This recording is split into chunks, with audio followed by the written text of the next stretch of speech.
Hi, everyone. Thank you for joining me today for Basic Steps to Starting a Business, one of my favorite webinars to do.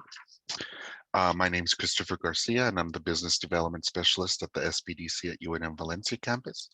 And I created this webinar off of a great document on our website called The Basic Steps to Starting a Business, and I'll show you that document a little later. My contact information is on this slide, and I'll email a PDF of all the slides to you following this presentation. In fact, let me log into my Constant Contact and I will send out the link to view this presentation as a website, and then you guys could follow along if you need to. So let me do that. And then I'd just like to show it to you so I remember to send it out. So let's put that on pause. And you'll get it from a place called Constant Contact. But it might go to your spam or your junk email boxes. So make sure to look for it there. That's why I like to send you the link to view it as an email, at least until it sends out.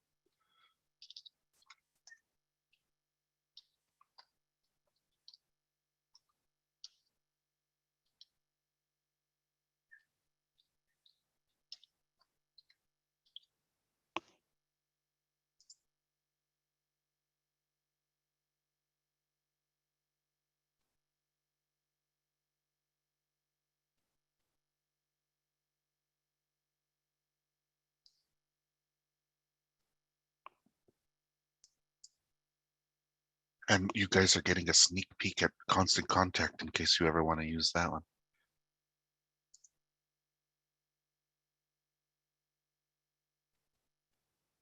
And what Constant Contact is it's a program that you use. It's like a customer database management system. You could upload all your contacts into it and send pretty emails out.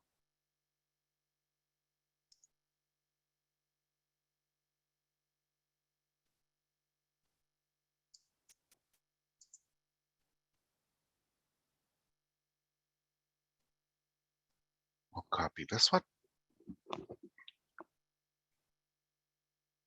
And the link will change after I send it out, but it probably won't change for a day or so. So you would have access to it immediately.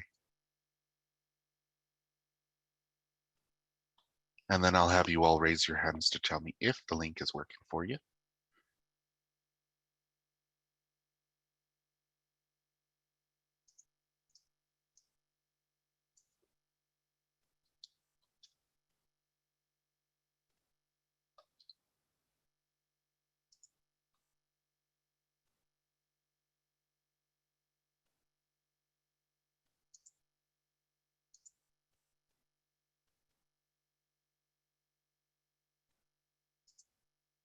That's my number one question at the beginning of the webinar. Are we going to get the slides? Of course, of course.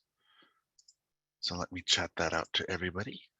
Normally I'd be looking at the Q&A, but I'm going to chat this out. If there's information I cover that's not in the presentation, I will chat that out. And if you all will take a look at the chat for me and raise your hand if that link is working. And remember, I will also email it to you following this presentation. Okay, thank you, John. Thank you, Tony. Perfect.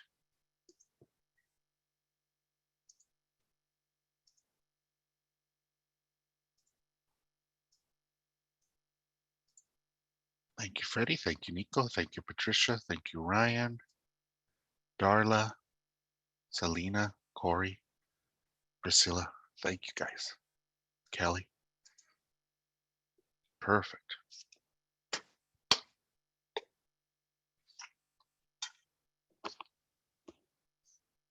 Perfect, perfect, perfect. Okay. Before we begin, let's go over some webinar ground rules. Everyone on the call right now is muted, so don't worry about background noise. Only I have to worry about that. There's a feature to raise your hand, and you guys have already used it, so you're pretty savvy Zoomers right now. Everyone who could hear me and see my slides, I think everybody could hear me and see my slides has raised their hand already. If you have any questions about the slideshow, please type them into the Q&A feature. And all the slides are numbered at the bottom of the slide. So if you want to revisit a slide, you can. Just type that slide number in there. In fact, just to make sure everybody could use the Q&A, can you Q&A me a hi, hello, how are you?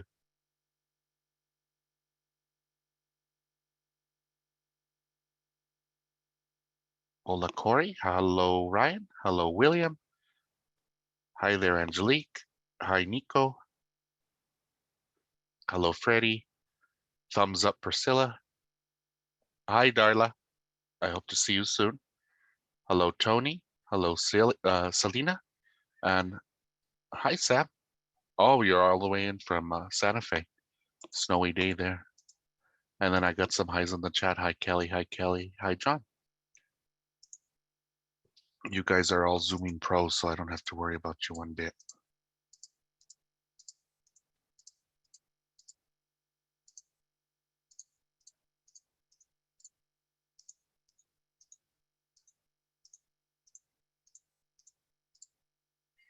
Perfect.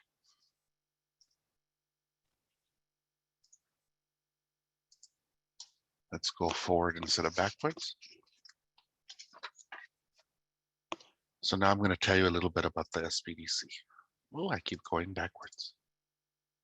Perfect. Here's a graphic of our center locations throughout New Mexico, and the mission of the Small Business Development Center is to build skilled entrepreneurs and strong businesses by offering no-cost confidential business consulting and lower no-cost webinars or workshops like these. These are offered statewide thanks to our lovely moderator today, Annalena Speck, live from Santa Fe, and she's with our COVID team. But your local centers may have different offerings for you, so be sure to check out the workshop webinar page for more information. And I'm going to tell you a little bit more about the SBDC. And if you look at the bottom of this slide, you'll see powered by the SBA. That's the Small Business Administration. They are one of our funders along with the state of New Mexico. And but we aren't the SBA. We don't give out loans directly. Neither does the SBA, but I could talk to you about that later in the presentation. And I like to remind everybody during this slide about courses that we're offering. We're offering a QuickBooks online course tomorrow, but it's already full. And the next one coming up in February is going to be sales and marketing strategies with the director from Roswell, Scott Booker. So if you're interested in that one, sign up for it quick because they fill up pretty quickly. Let's talk about the agenda for today's webinar. I'm going to tell you more about the SBDC, talk to you about our pre and post surveys for this training, get into the basic steps, review and demonstrate our excellent research tools, and they really are excellent. Then take questions. I'll also have you raise your hand throughout the presentation just to make sure everything's flowing. In fact, I like to see who's from where. So let me open up the participants. I'm going to lower all the hands. And if you're from central New Mexico, so the Albuquerque metro area, would you raise your hand for me? That's probably most of you here today. Oh, cool. Okay, perfect. I'm going to lower all hands now. If you're from southeast New Mexico, so maybe the Loving area, would you raise your hand? Oh, hi. Thank you for joining all the way from there. Perfect. I like to see if I get at least one person from every quadrant. So how about Southwest New Mexico, Silver City, maybe?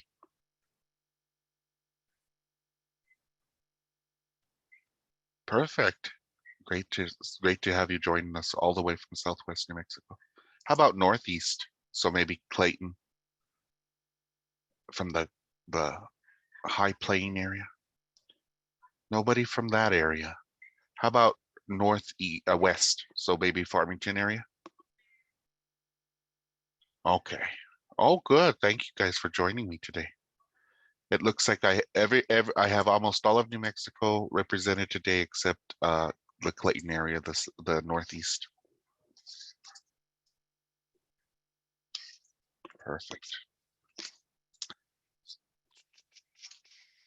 Now let's talk about the services of the SBDC. We offer two major services, again, confidential business consulting and lower no-cost business trainings like this one.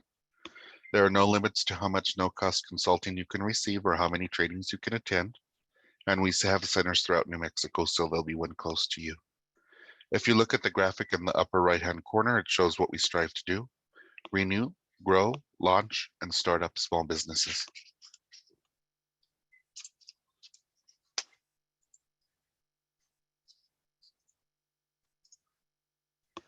This slide shows what we expect from our clients. My fellow business advisors and center directors want you to succeed, so you'll be assigned homework or further research, so please do the work necessary to succeed. We can't make decisions for you or offer tax or legal advice. We could only connect you to the information you need to make better educated decisions, and part of making educated decisions is working with licensed professionals like attorneys and accountants. And if you need a list of attorneys or accountants, I could show you some great resources. Just put that in the chat. Next, I want to remind you about important surveys we send out as part of attending these trainings. Everyone who registered for this webinar received an email from Annalena saying, Annalena, is it on you or the NMSBDC webinars email? It's the NMSBDC webinars email, but it might show my name as well. So. Okay, thank you, Annalena. Yeah, of course. And it says, this is a direct quote. In anticipation of the upcoming basic steps to starting a business in New Mexico event you have registered for, we would like to collect some preliminary information from you. With this information in hand, we can tailor the course materials to better fit your needs. So please look for that in your junk or your spam and complete that pre-webinar survey, and then you'll receive one after. Please complete that because we do value your feedback. They are also part of our funding through the SBA. So we love to see those come in. And they make really pretty graphs at the bottom of our webinar administration page.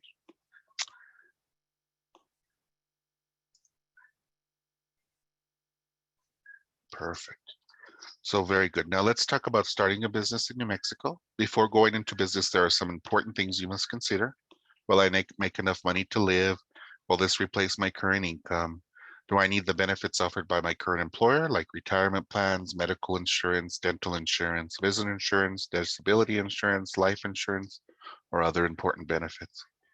Can you replace those benefits by starting your business? You must also think about your educational background and skills. Do you have the correct educational background and skills to understand and operate the many facets of a business? This includes bookkeeping, accounting, human resources, supply chain management, which has been very difficult in the age of COVID-19, and sales, and that's just to name a few. If not, you may need to hire somebody to perform these tasks or take more training. And I have a link here to test your potential as an entrepreneur, and my links notoriously do not like to work on my computer. So I will show them to you from the follow-up email that I'm going to send out. So here's the test your potential as an entrepreneur. Let me show you what's in this document. It's a great survey of your skills and abilities as an entrepreneur, so you could see where you have weak spots and where you could perform very well. And this will help you to get what you need from the SBDC much faster and easier. Next is myths and misconceptions about being an entrepreneur. And the one I noticed right off the hand, there's no competition in my area. Believe me, if I can, I'll find that competition for you. Identifying startup ideas. Here's a feasibility analysis, which is one of the things I like to do. Estimating the cost of a startup, estimating the cost that you need to live. And then a lot of great resources. And then here's that document on which this webinar is based, the basic steps to starting a business. We'll go through all 13 steps today. And then on the back of the sheet is contact information for agencies you could contact when starting a business. So that's that. They also talk about business plan outline, but I have a resource in that follow-up for you. It's the business plan that I like to use at our center. It's the SBDC at UNM Valencia business plan template. And then I'll show you the SBA business plan lesson, which also has great documents for you to use.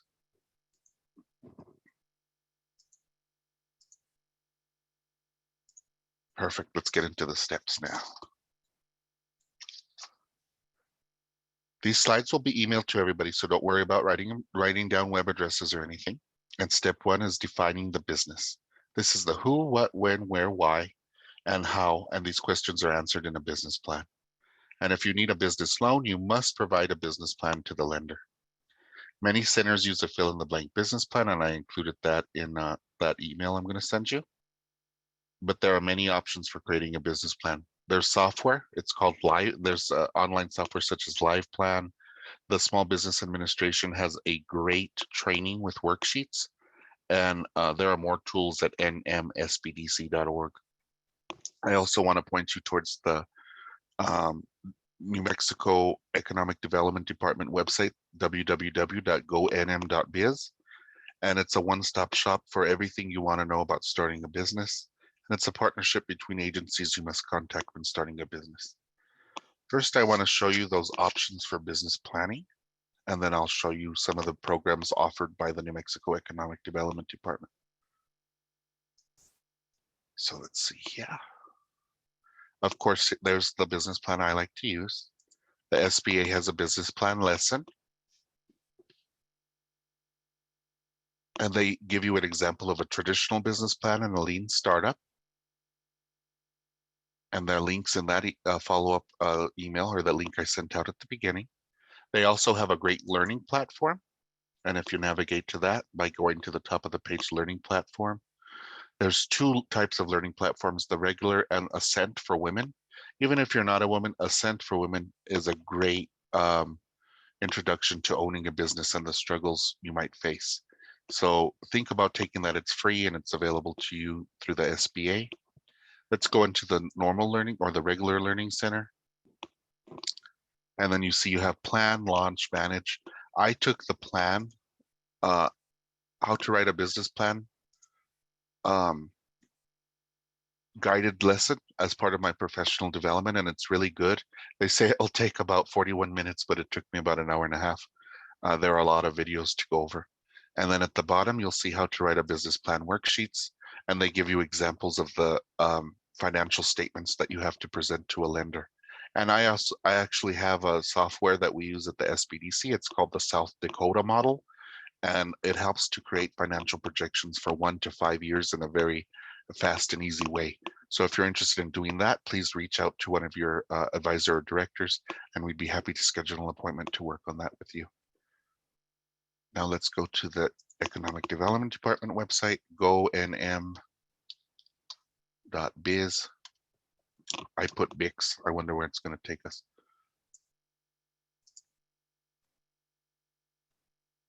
There's a plenty of ways to get to this website, but gonm.biz is probably the one I remember the best. And today I want to cover some of the finance programs in the business resources section. And this is how you'll get to it too. Business resources, pull the drop down, hover over it. Hopefully it stays open for more than a second for you. And then EDD programs for business. The website's a wealth of information. You could explore it more, but I'll just go over a few things with you today that might interest you. And I want to go over some of the items in finance development. And the first program I want to cover is LEDA, or the Local Economic Development Act. So what LEDA does is it allowed the state of New Mexico to put a pot of money aside to support municipalities attracting businesses to their locations. So they could give municipalities some money, and those municipalities could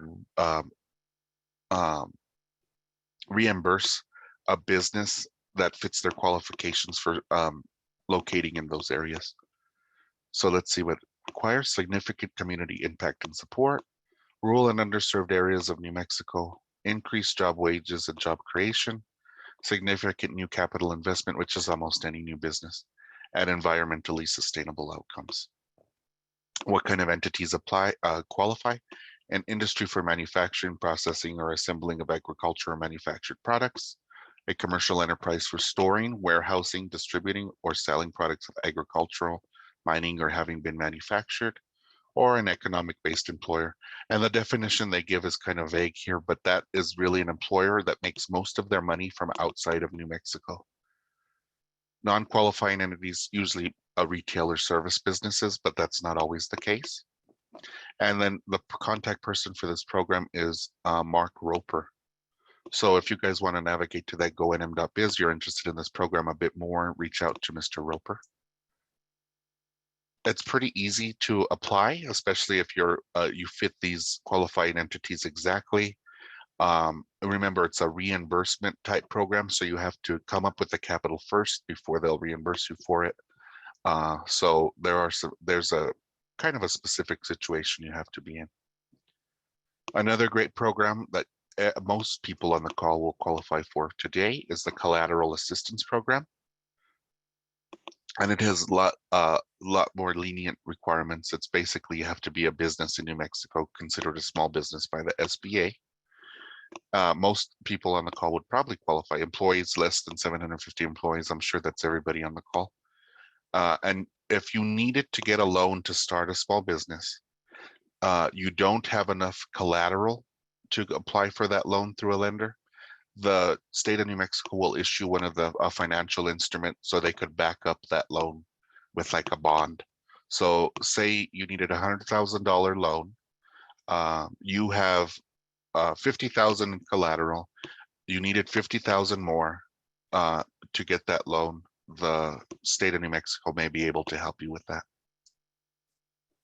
And then the last program I want to talk to you about today is opportunity zones.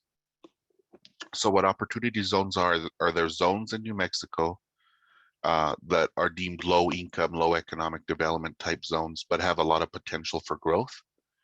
And what the federal government is doing with these zones is if somebody wants to defer capital gains taxes, say they have they're very wealthy, they have a very large, expensive home, they sell that home, they have to pay capital gains taxes on the profit they made from that home. They don't want to pay it to the IRS. They could opt to create an opportunity fund or invest in an opportunity fund. And if they keep that investment in an opportunity fund for 10 years, they don't have to pay that capital gains until they sell their interest in that opportunity fund. And that fund in turn has to invest in a small businesses acquisition of property and buildings in these I guess yellow orange zones. Here in Valencia County, we have a huge yellow orange zone on the west side. This is where many of you may heard Facebook has created their data center, or Meta. Amazon has some property there, and a lot of it's zoned for manufacturing. If you look at that small opportunity zone here in Belen and Rio communities, you see that's where the Solo Cup factory used to be and the Keter plastic injection factory used to be. So there's already infrastructure there that an opportunity zone may help with the purchase. So if you have more questions about those, put that in the chat. I'm happy to answer them. Let's return to our slides. Let's see what we got here. Let's go to our next slide.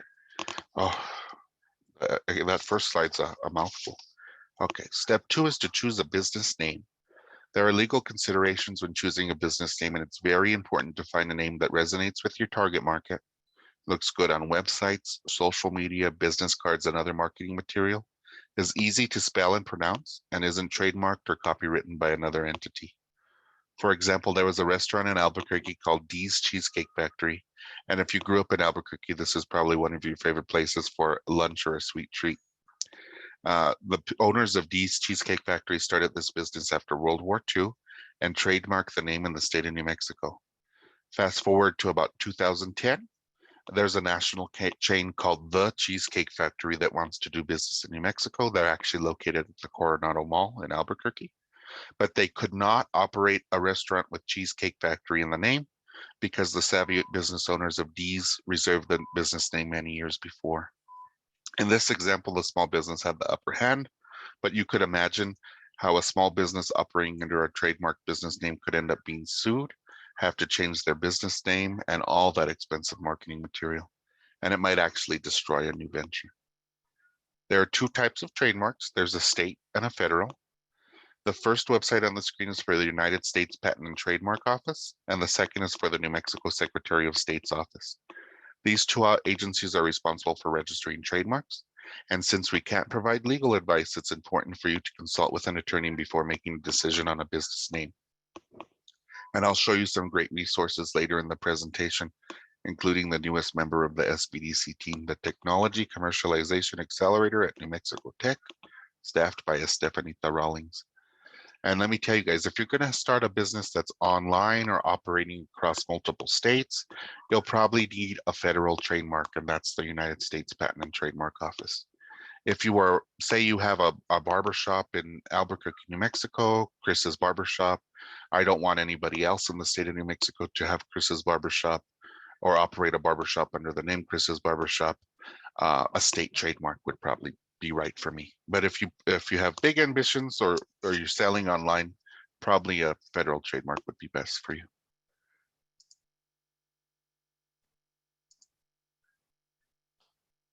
And then I saw a Q&A come in, and it's very pertinent to this slide, so let's look at it. What if there's a business in another state with the same or similar name? If they have a state trademark, you can't open a business with that same name in that state. But if they have a federal trademark, which they may, you can't open up that business under that same name, doing the same thing that that business does. So thank you, Darla, for asking that. And you could research these trademarks and copyrights, and you could trademark different things. You could trademark a string, which is like Chris's Barbershop, the name of the business. You could trademark a catchphrase, and you could trademark a logo, like the actual picture of the logo.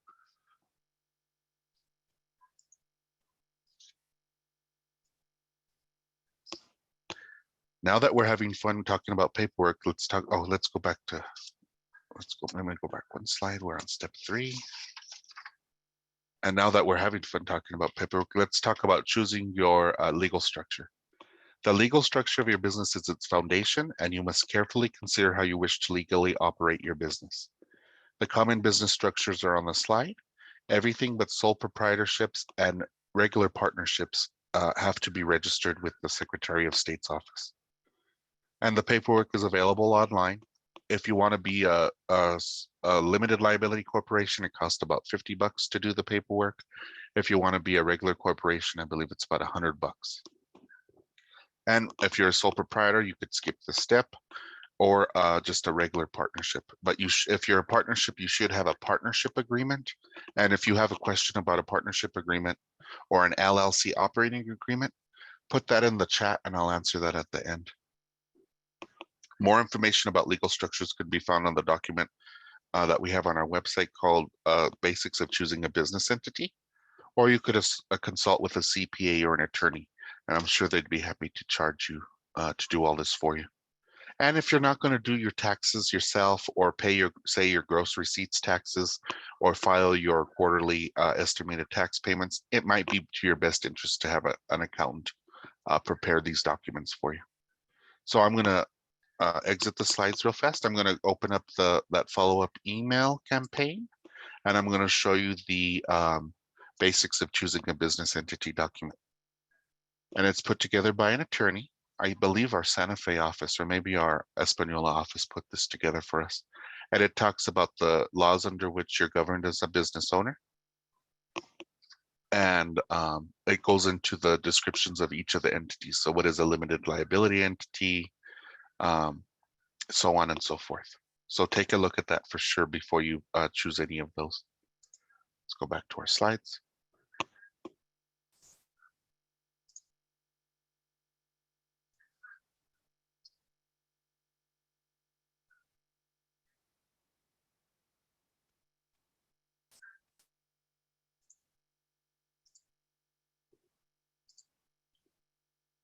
Oh, and I forgot to mention on this slide, right there, I created the B Corporation as a link. B Corporation, it's not really a corporate structure, but it's a certification for a corporation. We have, and it stands for Benefits Corporation. It's like a corporation that has a charitable cause behind it. And we have one of the first B Corps in the state of New Mexico. Taos Valley is one of the first B Corps to be certified, and they give most of their money. They have to meet certain requirements about giving to charity. And this is a really trendy thing to do in business now. It's not only being for-profit in business, but having a business with a cause. I like to give the example of Tom's shoes. So when you buy a pair of Tom's shoes, they give a pair of shoes to somebody in need in Africa. And those are very hot businesses right now. Okay, perfect. Now that we're having fun with paperwork again, let's talk about step 4. Obtain your federal employer identification number And this is the unique identification number issued to your business by the IRS and is used on all federal filings. If you're a sole proprietor, you commonly use your social security number instead of an EIN number. But since about 2008, banks have really been requiring that you get an EIN number before you could open up a business bank account. This number is just as important as a social security number, and it should be protected as such. And no matter what business entity you choose, it's usually required by banks and credit unions. So you could get one. You could apply for free at on the IRS website. It's a free application, and I have a great resource that I'll show you. And I see one of the participants has their hand up. I'm going to allow you to talk. You're on mute, and if you have something that you want to ask, you go right ahead, Darla.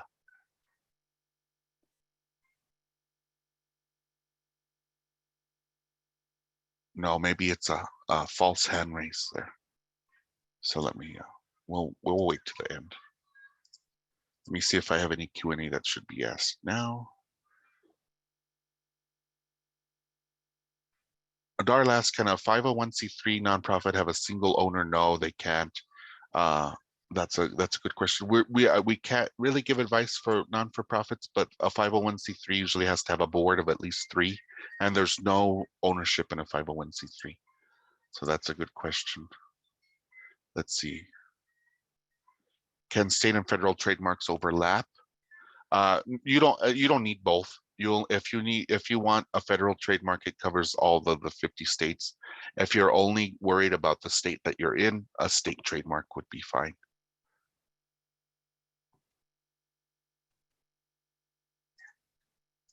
Let's see. Okay, I don't see any more questions. Let me open up the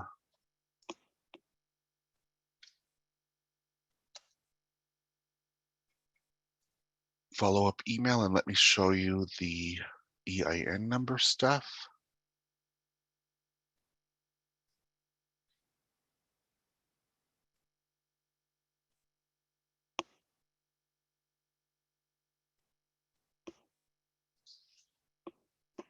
And that's under the IRS Self-Employed Individual Tax Center.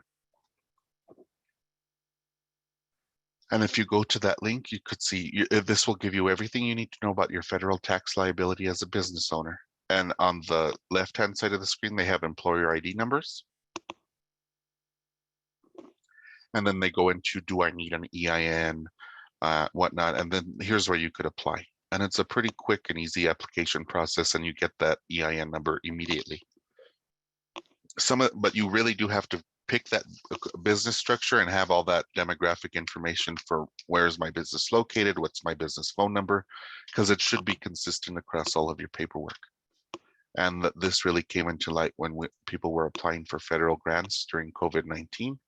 They didn't have the correct information from one piece of paperwork to the other, and it caused problems with their funding. Okay.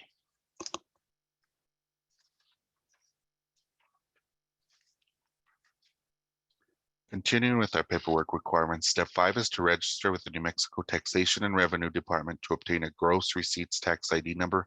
They're also calling this a business identification number, or BTIN.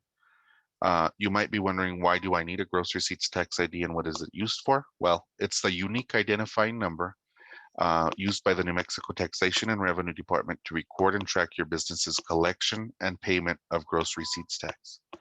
If gross receipts tax is a new term for you, you might recognize it as the tax you pay whenever you buy goods or services in New Mexico. It's usually at the bottom of your receipt, and it's around 8%.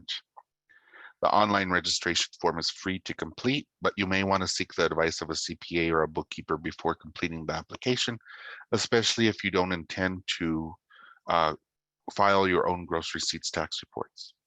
You must also file your gross receipts tax reports on a monthly, quarterly, or bi-yearly schedule. Therefore, the department offers a great webinar series. It's on demand. They have one for new businesses, one for new employers, and then they have a link to the IRS's federal tax requirements. So let's see if it opens from my slide. They're notoriously bad with opening, but this one seems like it has. So here's the direct link to the workshops. They have the new business workshop, which would cover everything you need to know about gross receipts. The new employers workshop would cover all of the state withholdings you need to worry about as an employer. And then they have a link to the IRS's new business workshop presentation that they probably did as a joint effort here. But there's also a great webinar in that Small Business and Self-Employed Tax Center. So let's get rid of this, go back to our slides.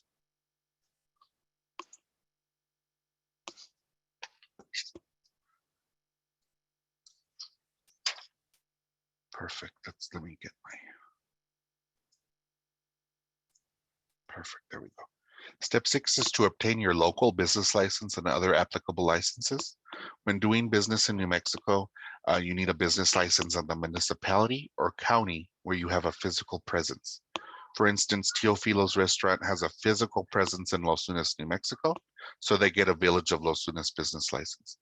If they had a food truck and did business in Belen and Los Lunas, they would have to obtain a temporary or full business license in the city of Belen and a full business license in the city of Los Lunas or the Village of Los Lunas. Some of you might be thinking that you'll do business online or in another state. This means getting a business license any place where you'll physically conduct commerce. And each municipality or county has different requirements for obtaining a business license. So check with the municipal or county office or consult an attorney for further advice. And let me give you some examples here. The City of Rio Communities asks you to sketch a floor plan of your business, whether or not you're operating a home-based business. And the Socorro County doesn't have a formal business licensing process. They just have a letter on their website that says if you operate a business in Socorro County, you don't need a business license. And an important thing you must obtain before you get a business license is the Gross Receipts Tax ID number, or the B10 from the New Mexico Taxation and Revenue Department.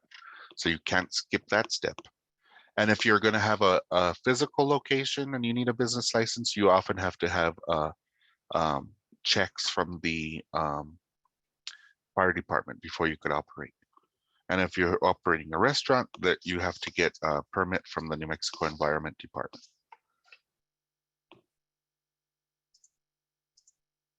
Perfect. Step 7 is to report new hires to the New Mexico directory.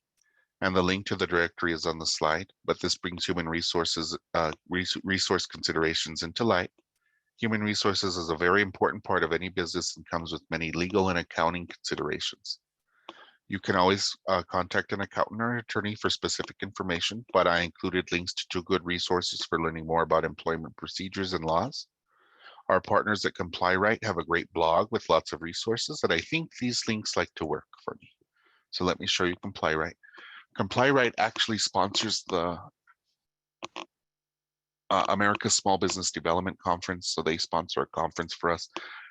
They are a for-profit business, but they offer this free blog knowledge center, they call it, with tip sheets, e-guides, research, and they have webinars on demand, infographics, and they're a wealth of information for the new business owner who's going to have employees.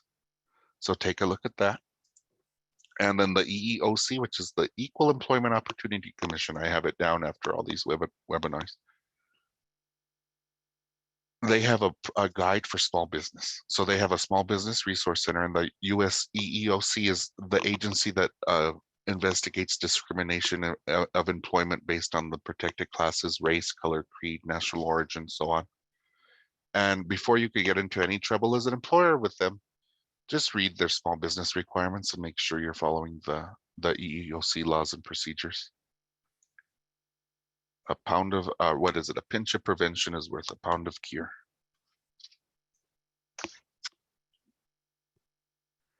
Keeping with the HR trend, step 8 is if you have employees, you may need to complete Form ES 802, and this is a required form for the New Mexico Department of Workforce Solutions or Connections.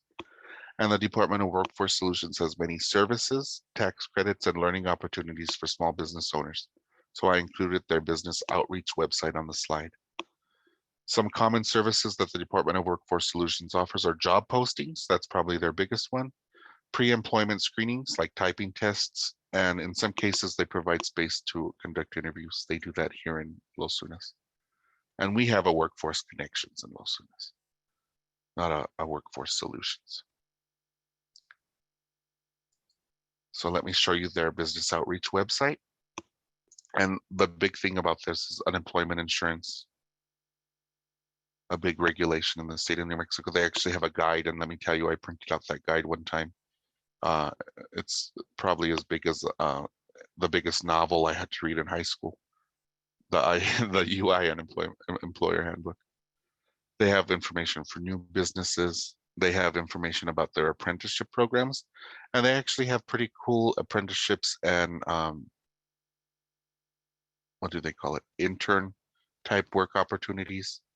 They have hiring incentives, mostly for veterans. And then if you want to hire somebody who maybe has a felony in their past, maybe you want to hire somebody as a bookkeeper, but they have an embezzlement charge in their past. Everybody deserves a second chance, and just to make it incentivize hiring a person like that, you could they'll take out a bond for you, like an insurance policy, just in case anything happens. And of course, you could find skilled candidates in this database for sure. And they have the business FAQs. So take a look at that. It's a one-stop shop for everything you need as a small business owner from the Department of Workforce Solutions. Or connections, like we only have a connections here in Los Lunas. Step 9 is if you have employees, seek the assistance of an accountant. You can see all the tax acronyms on the screen. Let's see, SUTA, FUTA, FIT, SIT, FICA. Whew. And if you aren't willing or able to deal with them, seek out a bookkeeper or an accountant. They have the skills to complete all these things. And the IRS website also has a wealth of information about your federal tax obligations. And let me go back to that follow-up.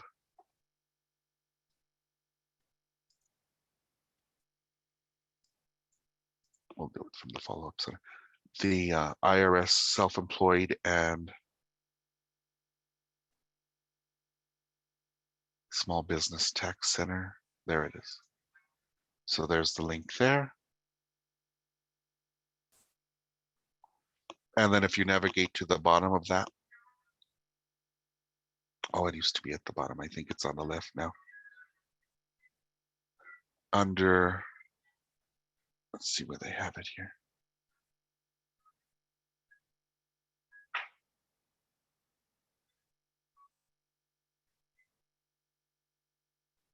At the bottom, under online learning tools, they have small business taxes, the virtual workshop. If you're a new business owner, take this workshop. If you're not going to have employees, you could probably get away with the first 4 lessons. If you will have employees, take all 8 lessons. And if you're not going to do your own taxes or pay or handle the monthly bookkeeping, at least you know what the bookkeeper and accountant is doing for you and what you're paying for. So it's a must for sure. So now let's go back to our slideshow. Let's go back. Let's go here to step number 10. Step 10 is to seek the assistance of an attorney. And we talked about important legal landmines in starting a business and operating a business. Attorneys are licensed to answer those questions. And they could help you with patents and trademarks for sure. So I put some resources that they're not legal resources, but they could help you with these the research for these legal issues. The United States Patent and Trademark Library, or the New Mexico State University Patent and Trademark Library. They have the state grant for the Patent and Trademark Resource Center. The person who runs it is David Irvine, and he has a wealth of information. He could help you look up patents, trademarks, copyrights, etc. We also have that new member to our team, the New Mexico Technology Commercialization Accelerator. And they just got a new website, so I'm going to chat that out to everybody on the call right now.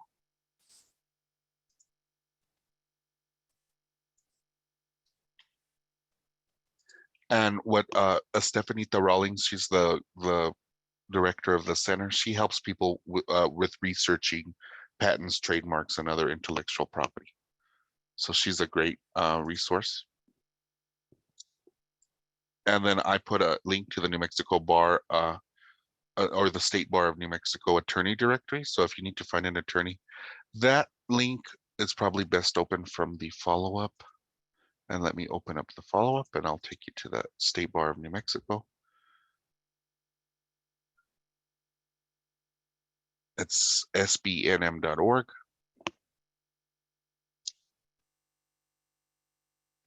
And they used to have a lawyer referral program, and I mentioned that in my little bullet points here. Now they only have the directory. So if you go to For the Public, I Need a Lawyer, the online bar directory,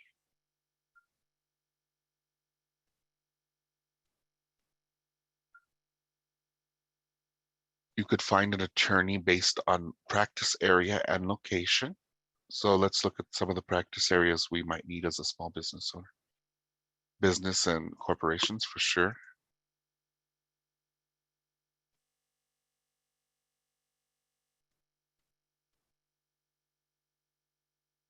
Intellectual property, that's patents, trademarks, copyrights. They have an employment law, labor and employment. And then what's the last one I like to show people? Labor and employment. Workers' compensation right there. And then I like to use practice counties. So if you're in a small town, it's best to go into the largest county next to you. Let's try Valencia County. That's where I'm at, and see where what comes up. So here's a list of all the attorneys that practice in those practice areas in Valencia County. And if you notice under county right here, they're not all in Valencia County. Some of them are in Bernalillo County, McKinley, Taos, but they do practice here in Valencia County. So find the one that works best for you. There are very few that are that practice in Valencia County and are located in Valencia County. And that might save you some money if you're going to go into if you're going to have somebody from Taos come to a court proceeding in Valencia County for sure. So that's that a resource for you.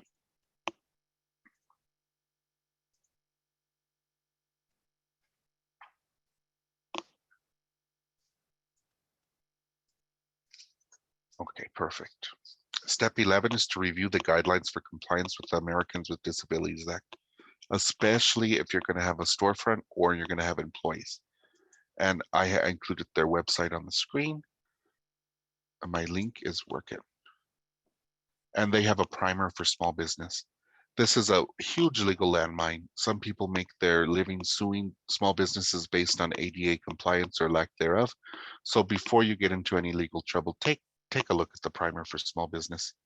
And they have consultants who handle ADA compliance, and the attorneys also handle ADA compliance. Perfect, perfect. Step 12, let me make sure. Let me move our pictures here. Step 12 is to establish a business bank account. It's best practice to keep your personal and business finances separate, and this makes your bookkeeping processes easier. And it will help you if you ever experience an audit. And there's multiple audits: state tax audit, federal tax audit, gross receipts tax audit. So make sure you're handling your bookkeeping properly.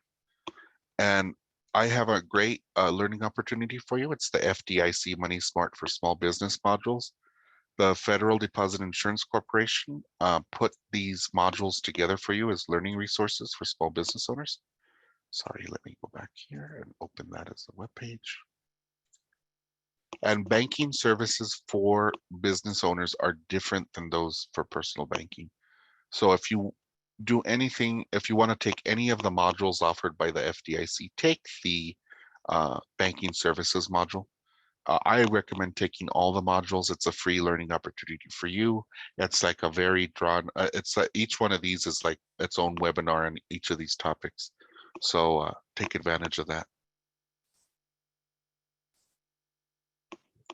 And now we're on our last step, lucky step number 13. If you it's to have adequate business insurance coverage. And the slide shows the common types of insurance coverage, and I recommend you research your options with an independent insurance broker. Oftentimes, independent insurance brokers sell insurance from many different companies and tend to be less biased. They also tend to be small businesses. You can learn more about business insurance by visiting the link at the bottom of the screen. It's for Hitchcock's Insurance's. They have a website just for SBDC clients. Let me show you that from the follow-up.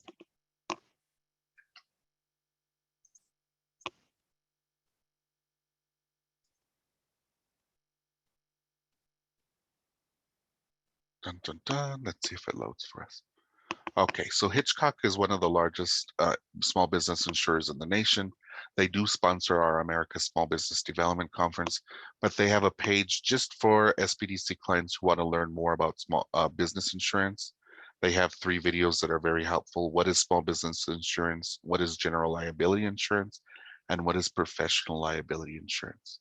I urge you to do a little bit of research on business insurance before you go out and buy it, because sometimes you get more insurance than you need. Sometimes you get too little insurance. And just like with car insurance, it's best to shop around.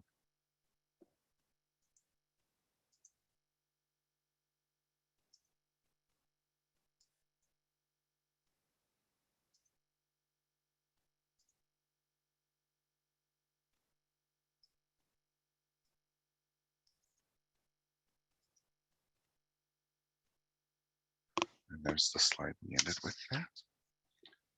Now I'm going to go into research tools and I'm going to show them to you, but I'm going to, I have quite a few questions in the Q&A. Yeah, and I think I'm good on time. Let's see what we have in here because this is a long slide to go over. Darla says she has a question on step 3. Would a federal trademark be needed if we wanted to move to another state and operate our business in that state? It's not required, but if you have a federal trademark on that business name, it would be easier for you to set up a business under that business name in that other state. And it would make sure that nobody in that state's already operating the business under that name. So good question, Darla. Tony asks, regarding a business name, in the old days, you had to pay an attorney to make sure that there was no other business or with that name or trademark. Is there a way now to search their website, or do you still need to hire somebody to do that? Tony, the Patent and Trademark Resource Center at New Mexico State University and the New Mexico Technology Commercialization Accelerator, they could help you research those trademarks. So you don't really have to pay anybody to do that for you. You could do it yourself too. Estefanita Rawlings did a webinar on how to search for patents and trademarks. It's kind of complicated. It's a database that's you got to get used to it before you could use it yourself. And if you make an appointment with her, I'm sure she could help you navigate that. She helped another one of my clients find a trademark, and she's very savvy with that. Sam asks for location. If you don't have one and you're renting space from multiple locations, can you use a PO box as your address, or how do you deal with that when registering? The state of New Mexico has really cracked down on it. You have to have a physical address, and if you're renting a location, you have to take your lease in, and they make sure that you're able to operate your business under that address.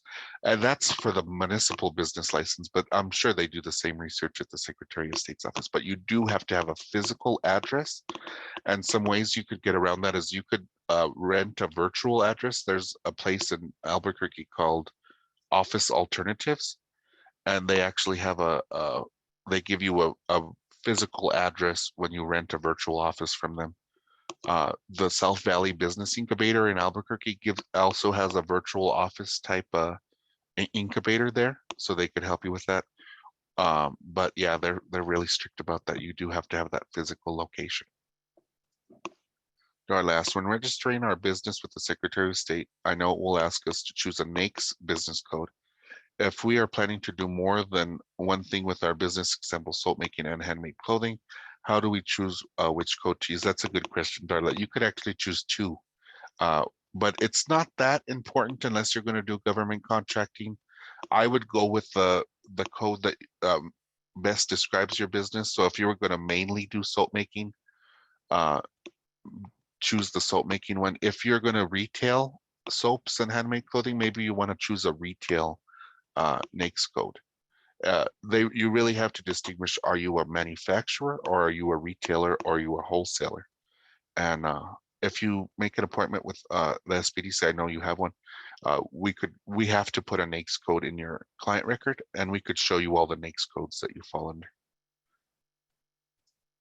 But that's a good question. I get that question quite a bit. Tony said, what about when you're selling non-food as a street fair or rodeo event for a day or two? Do you still need a license in each location? Tony, technically you do. You should get a temporary or full business license in any place where you have a physical presence. The laws written in most municipalities, so let me tell you at least the laws written in Los Lunas about temporary business license, they date back to the 20s and 30s for revivals, circuses, traveling carnivals, and door-to-door salespeople. So that tells you how long it's been since those laws have been looked at. But I'm sure if the municipality catches you, they'd probably want you to do that. William asks, how does hiring a contractor differ from hiring an employee? Slide 16. Well, if you hire an independent you're not really hiring an independent contractor, you're contracting with them, and you send them a 1099 at the end of the year. If you hire an employee, you send them a W-2 at the end of the year.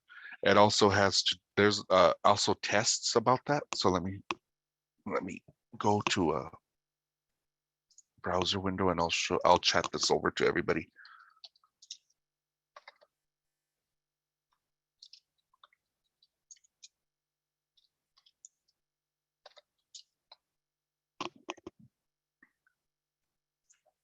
And there's a test with the IRS and there's a test with the state of New Mexico, but the IRS test is a pretty good rule of thumb. So they give you a good test here about what qualifies as an independent contractor and what qualifies as an employee. And I think that probably is the root of your question and would help you figure that one out a little bit easier. And you don't want to mess around with that. If you have a contractor and they say they slip and fall and want workman's comp, they could go to the Department of Workforce Solutions, and the Department of Workforce Solutions will determine whether that person is a contractor or an employee, and you may have to pay back state taxes because of that. So be very careful. Let's go into the Q&A here. Hannah asks, if you're registering as a sole proprietor, do you need an EIN? Is it necessary to apply for an EIN on the website in this case? It's not necessary for you to apply for an EIN as a sole proprietor, but most banks or credit unions will require it for opening a business bank account. So, and it's easy to apply for one. It's probably a little bit safer than using your social security number. So I recommend doing it.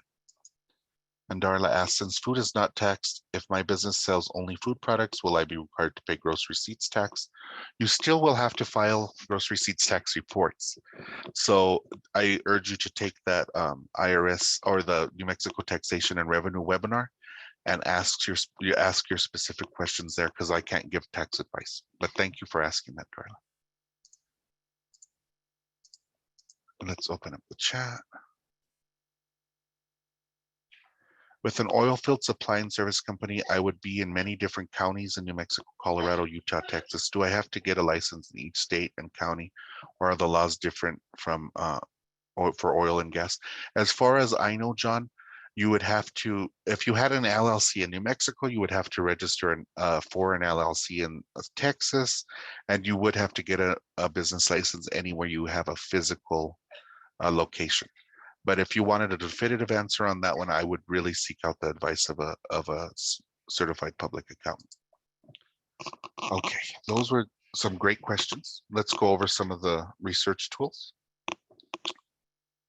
The first link on the screen is for a great 30-minute webinar from the SBA, and I showed you that earlier on how to write a business plan. And they have great worksheets for some of the financial documents you have to provide to a bank. The second link is for bplans.com by Palo Alto Software. The Palo Alto software, by the way, they sponsor the America's SBDC conference. This website provides you with numerous business plan examples. They used to charge for these on a CD-ROM back in the day.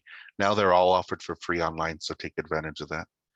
The third link is for the Census Business Builder. It's a no-cost database that allows you to find demographic information about your customers, census stats about businesses in your industry, and estimates of yearly household expenditures. And the last link is for the Middle Rio Grande Council of Governments Interactive Traffic Counts Map. And if you're going to have a physical location, you could find out on stretches of road in a certain area how many cars pass there on an average weekday and an average weekly traffic count. And the Middle Rio Grande, so us, everybody in the Albuquerque metro area, we have an interactive map. Everybody else in the state of New Mexico, they have a different council of government based on the quadrants. And they publish this in a report, but it's usually 2 years behind. They don't have an interactive map that I've seen, so be aware of that. Let me show you IBIS World because it's one of the best things you could get as a SBDC client. And I access that through the UNM library. We have our own account as well.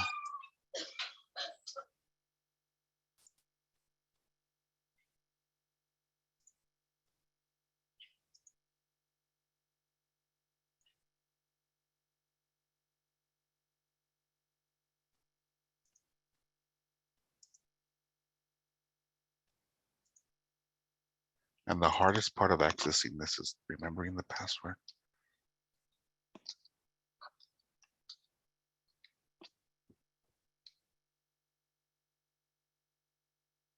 Okay. Boom, boom, boom. I hyped up this database so much. I hope it lives up to your expectations.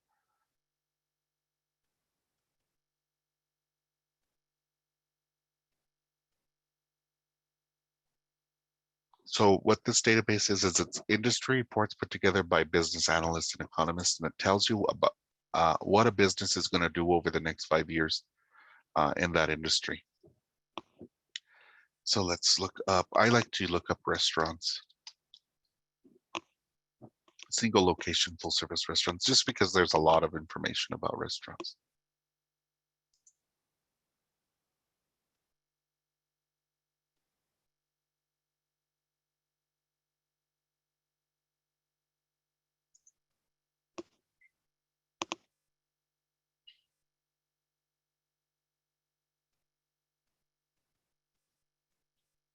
And I like to show you the full PDF. Not all the time can we email you the full PDF. Sometimes we have to email you just the iExpert report, but if you make an appointment with us, we could certainly go over the full PDF with you. So here's full service single location full service restaurants in the US. And remember, these are United States wide. I can't drill down to, say, Sandoval County. Let me go over the high points of this report. So first is the key external drivers, and I like to call these the key economic drivers. So what drives business in this industry? Consumer spending, consumer confidence index, healthy eating index, households earning more than $100,000 per year, and urban population. It also gives you your first and second tier suppliers and your first and second tier buyers if you have second tier. This business serves just consumers. Let's look at the industry at a glance. Let's see what our key external drivers are doing. And it looks like all of these drivers were growing between 2016 and 2021, except healthy eating. Revenue in this industry is predicted to grow 3.9% between 2021 and 2026. Profit was down between 2016 and 2021, but it looks like it's on a growing trend. A profit margin for this business is 4%, which means about 4 cents out of every dollar will go into the business's profit. And it looks like it's on a growth trend. The number of businesses in this industry is planned to grow 2.3% between 2021 and 2026. And employment and wages have the same trend. It gives you the major products or services in this industry. And let's see, single location, full service restaurants, which type of restaurant is biggest across the United States? And that's Asian restaurants, followed by US restaurants. Well, I'm guessing we like our hamburgers here. Then it gives you a SWOT analysis, which strengths, weaknesses, opportunities, and threats. It shows you what revenue in this industry has done compared to some of the drivers. So as consumer spending grows, so does revenue in the industry. So this industry is very market dependent. If you have a drop in the market, here's when we had COVID-19 restrictions, you're going to see a really big drop in profits. And now we're seeing a big rise in it because everybody's getting out again, and we're going to see it stabilize.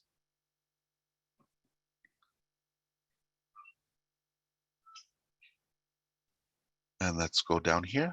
Let's see where this industry is in the business life cycle. And it's in the quality growth phase. Sorry, my mouse didn't want to stop scrolling here. And when I see something in the growth phase, it's probably a great time to enter that business.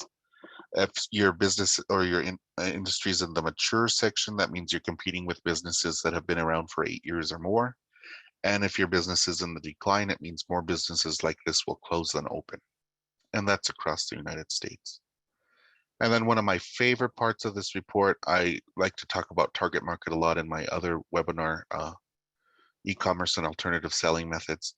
This tells you where you should focus your efforts. What type of market should you really concentrate on attracting and spending money on advertising for? And that's, in this case, happens to be households earning more than 100,000.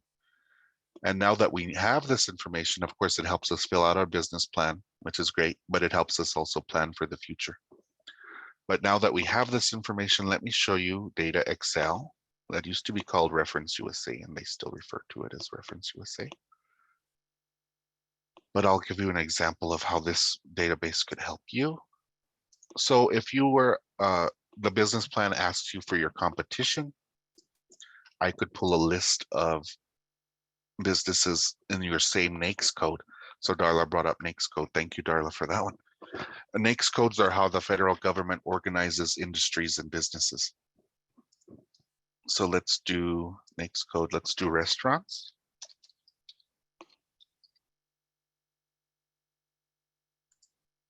And then let's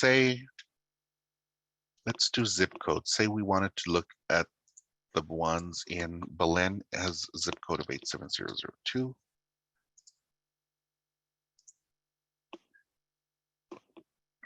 There are 24 restaurants in that match that criteria in Belen. There may be more, there may be less. Take it with a grain of salt, but it's the best information we could come up with. So let's see if we could get a bigger one. Let's just do Subway because that's a locally owned chain restaurant. So let's see what information they provide us here in the details. It tells us what SIC codes you're under, what NAICS codes you're under. And then it gives us an estimate of how much that location makes per year. So if we're doing financial projections, you wanted to start a sandwich restaurant in Belen, New Mexico, we could probably predict that you'll make about 134 to 150,000 per year. So this is a lot of great information for us. If I was a business that catered to other businesses, so our we had a star client in 2017 called Valencia Flour Mill. They mill flour in Jarales, New Mexico. They could not compete with the major flour millers like a Gold Medal and Bluebird. But so what they did was they decided to use their really good flour, it's really delicious flour, to add water mixes, and they sell those mixes at places like Walmart, Sprouts, Smith's, and then they market them in larger quantities to food service businesses. So say I was a business like that, I would also be looking for restaurants, mainly Mexican restaurants, to market my fry bread or sopapilla mix. So that's the businesses database.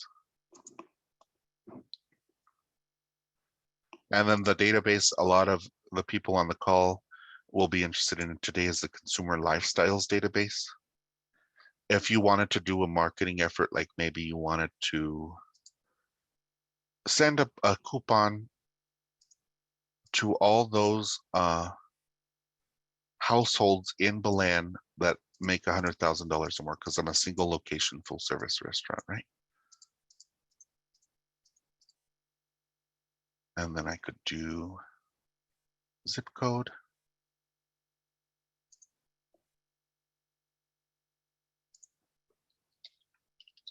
87002 is Belen. And then if I view those results, I could give you names and addresses for the households in Belen or Rio communities. That's that zip code that matches that criteria we put in. So if I wanted to send a coupon to these individuals or households that had 100,000 or above income, I could do that. And places like Vistaprint, they have postcard services, but they charge you for these this data. So if you're able to get the data from the SBDC, even better. I could also do a heat map. And the heat map's not going to be very good for just Belen, but if it was a place like Albuquerque, yeah, let me revise that search and let me put an Albuquerque zip code.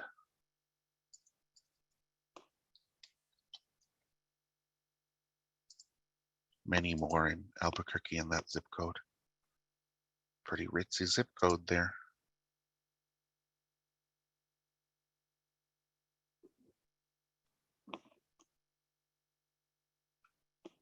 And it's only giving me one. Let me give you a better example. Let me, instead of zip code, let me just do Albuquerque.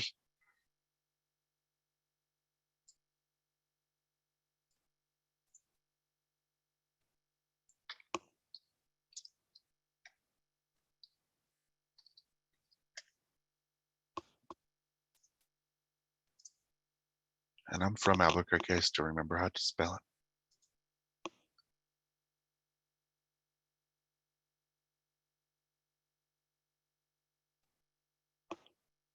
So here's Albuquerque, New Mexico. Say I wanted to start one of these full service, single location, full service restaurants. Where would I want to start this restaurant? Let's see. There's a lot of households that have $100,000 or more in 87121, 123. Look at 87109. That would be a great one. 105 has a lot. 106, 107. Oh, look at 111. That's probably where I'd want my single location full service restaurant, right here on this side of town. So that's how that information could help you in Reference USA. Let's go back to our slides. I have a few more slides to cover.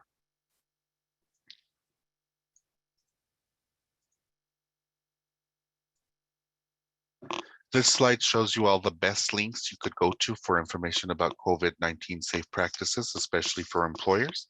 This is a COVID-19 sponsored webinar, so I wanted to make sure I included those links for you.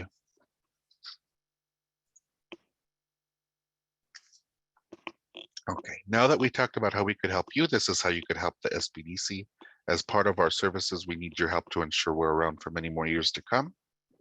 So we ask that you participate in our surveys, report economic impacts because of our help to your local directors or advisors, and write a letter of support to your local legislators about your experience with the SBDC. All information is kept confidential and is only reported in aggregate to our funders, the state of New Mexico, and the Small Business Administration. This slide provides contact information for SBDC programs PTAC, IBA, and the New Mexico Tech TCA. The Procurement Technical Assistance Center, PTAC, is a government-funded program providing assistance to small businesses who want to sell their goods or services to the government, educational institutions, or tribal entities. The International Business Accelerator is a one-stop shop of resources for New Mexican businesses and individuals wishing to introduce their product or service into a global market. And the New Mexico Tech Technology Commercialization Accelerator offers no-cost confidential counseling regarding intellectual property.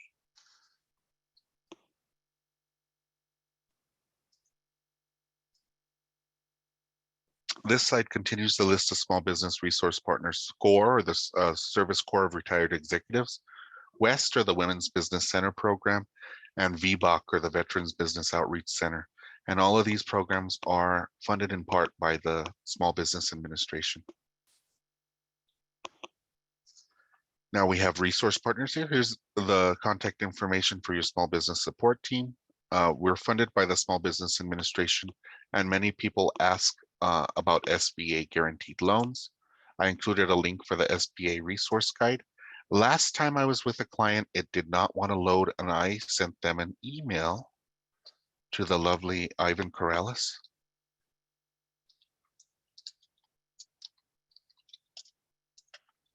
And let's see if it's back online today, because that's the best way for me to talk to you about SBA loans.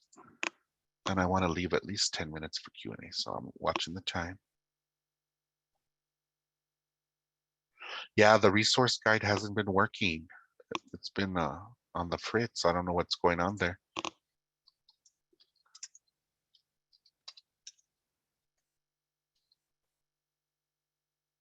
And the federal one is on the fritz too, I believe. Let's try opening it.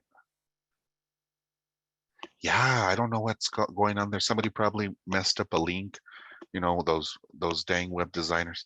But let me see if I could find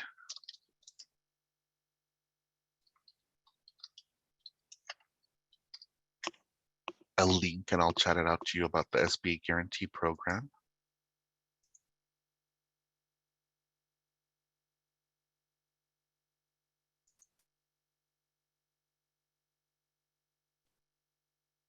Oh, I don't like that. Funding programs.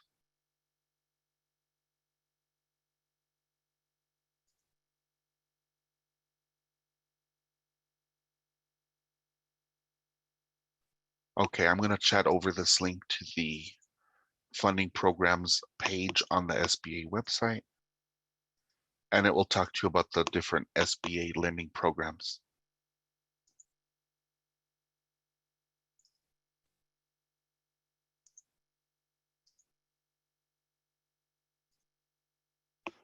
Okay, that ends the slideshow. I'm going to go into Q&A now.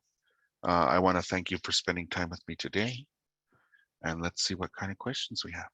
2 questions about step 2. How do we find out if another business has a federal trademark on the name we want to use for our business? If there is an existing business in another state with the same or similar name as I want to use it and they do not have a federal trademark, if I want to register a trademark, what happens to the other business?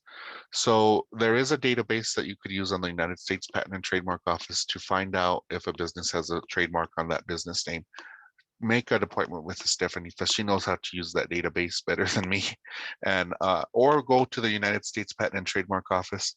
They have great learning resources for you if you want to research a patent or trademark, or visit the Patent and Trademark Resource Center at New Mexico State University. They do virtual visits and they could help you research that trademark. And if there is a business in a state with a similar name or the name you want to use and they don't have a federal trademark, look at the situation with the Cheesecake Factory. They have a federal trademark on the Cheesecake Factory. They couldn't do business in New Mexico because they had these Cheesecake Factory had that business name registered here. So basically they could do business across the US except in those places where there was a business with that name already. And Darla asks, 3rd question, what happens if we start our business and register our trademark with the state, but then later on when our business starts up and files for a federal trademark, what happens to our business? Could we get sued even though our business was in existence first? There's a legal test for that, Darla. They look to see who was in business first, but you don't want to get yourself into that legal mess. So a little bit of research and make an appointment with either the Patent and Trademark Resource Center or the Technology Commercialization Accelerator, and they could give you more insights on that one than I can. Do you have any reference or suggestions when it comes to OSHA compliance? OSHA has a great website, Selena. And let's go to that OSHA. OSHA actually creates those SIC codes, those SIC codes that we saw when we were in the other database.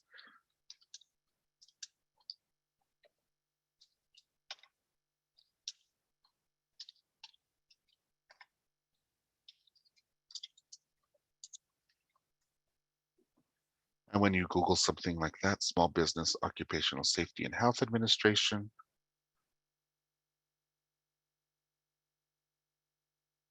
they have a great website that talks about OSHA requirements, and let me check that out. And since many OSHA requirements come for the manufacturing processes, we have a program in the state of New Mexico. It's called the MEP, or the Manufacturing Extension Partnership.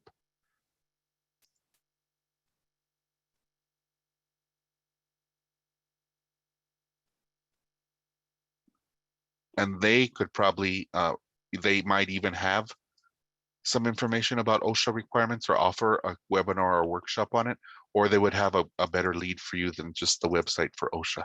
So let me chat that out to everybody on the call right now as well. And the New Mexico MEP is a great resource. If you're planning to start a manufacturing business, or you already have a small manufacturing business, even a restaurant, and you want information like how should I structure this restaurant so I don't have a lot of strain on my employees, they could help you with that. All of their staff has a great title. I think it's like, let's see if we could go to contact. They don't have a contact here, but they're all like innovation strategists or something. I think it's pretty cool. So let's go back to our slideshow. And I'm here for you guys for the next 9 minutes or so. So if you have something you want to put in the Q&A, you go right ahead. In fact, I saw in the participants that I have one phone listener. So I'm going to allow you to talk. You're still on mute. You could unmute and you could ask your question. If anybody wants to ask a question, instead of typing it in, raise your hand and I will allow you to talk.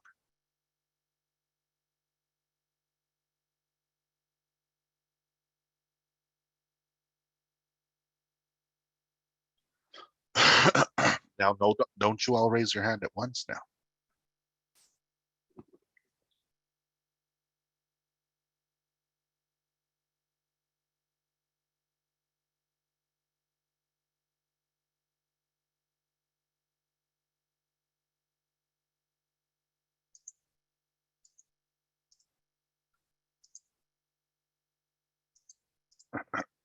While I have the Q&A in the chat open, I'll stay on the call for a bit more time if anybody has a question. I have an attendee raising their hand. Hannah, I'm going to allow you to talk. You are on mute. Take yourself off mute and we'll be happy to talk. Yeah, thank you. I'm sorry, I'm wondering, as a sole proprietorship, you do not need to register with the Secretary of State. Is that true? That's right. Okay. That was it. Why do you want to be a sole proprietor versus an LLC? Is it just easier for you that way, or have you researched being an LLC before? Yeah, because I'm going to be selling fine art. And so there's not really a reason for me to be an LLC at this point. Yeah, very low liability there when selling art, right? Exactly. So yeah, I would probably make your bookkeeping a lot easier and your filing your taxes to be a sole proprietor. So no, you're on the right track there, Hannah. Okay. Okay, great. And to my understanding, you guys offer counseling services where we can speak to someone about our specific business. Yes, I'm actually the counselor here in Valencia County, but depending on where you're located, we have counselors in Albuquerque. Where are you located, Hannah? Albuquerque. Albert, we have the center there is located at the CNM Workforce Training Center on Alameda. Okay. And they have the counselors you'll most likely see. We have Lydiana and we have Kristen. And me and Kristen have known each other a long time. I'm very partial to Kristen. Oh, great. And is that a free service? It is free. Most of our webinars and workshops are free, and all of our counseling is free. Okay, awesome. Thank you for those questions, Hannah. Yeah, no, thank you very much. Okay, I got a question here. Are there any employees in your organization or resources tailored to oil and gas? That's John. John, I would recommend our advisor in Carlsbad. Her name is Della Benningfield. She actually had an oil field type service business. So let me show you guys the directory. So if you go to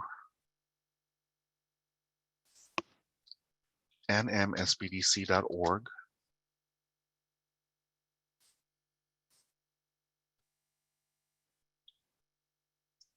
and then we have so much information on this website, it's kind of hard to find it. But under locations, take a look at our locations. And then in your case, I would recommend Dalla in Carlsbad. Go to Carlsbad. And there you could see how to get in touch with Joy is the admin there, and Dalla's the the center director. And Dell has a wealth of information about especially oil field type companies. So I typed that in the chat for you. Okay. William asked, I don't have any more questions, but I need to head out. Thanks for the workshop. It's very informative. Well, thank you for spending time with me today. If you don't have any questions, you're free to head out. Hannah, I see your hand up. If it might be still up from the last time. Okay, good. If you do have any questions, oh, I have some Q&A. Let's see.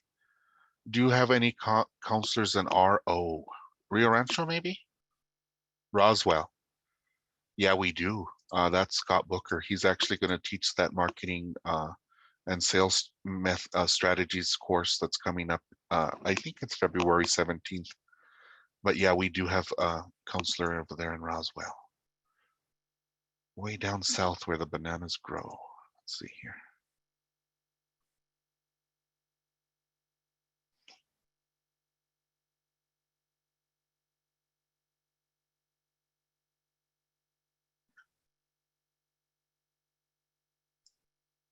Roswell's hidden under my picture here.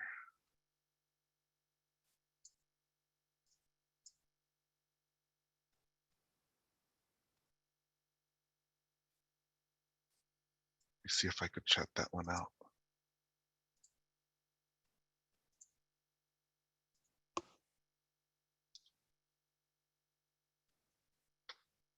Yeah, I think I chatted out the a correct thing in the chat. So take a look at that. Darla asked, if I have an LLC, how does paying myself work? I can't give tax advice, but I'll give you this with a grain of salt. You have a flexibility with an LLC is how you pay your taxes. So you could, as an LLC, you could be taxed as a sole proprietor, or you could be taxed as a S corporation. If you're taxed as a sole proprietor, you're keeping what's left over at the end of the month, and then you pay taxes on that amount of money.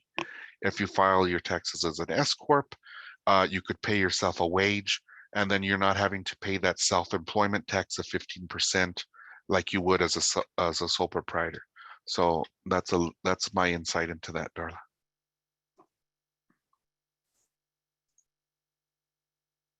And Tony says, thank you. Well, thank you for the thank you. And let's see, Q&A. Okay, that's done. And I'm here for the next minute. If we have one more question, I'm happy to answer it. If one more person wants to talk, let me look at my participants. Feel free to raise your hand. If not, I'll thank you guys again for spending time with me today.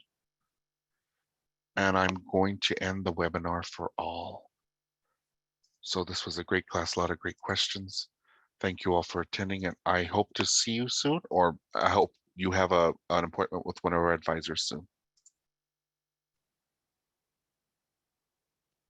And thank you, Annalena. Annalena, I can't end the meeting. I think you have to end. Okay, let me see if I can do that. Stop the recording right now.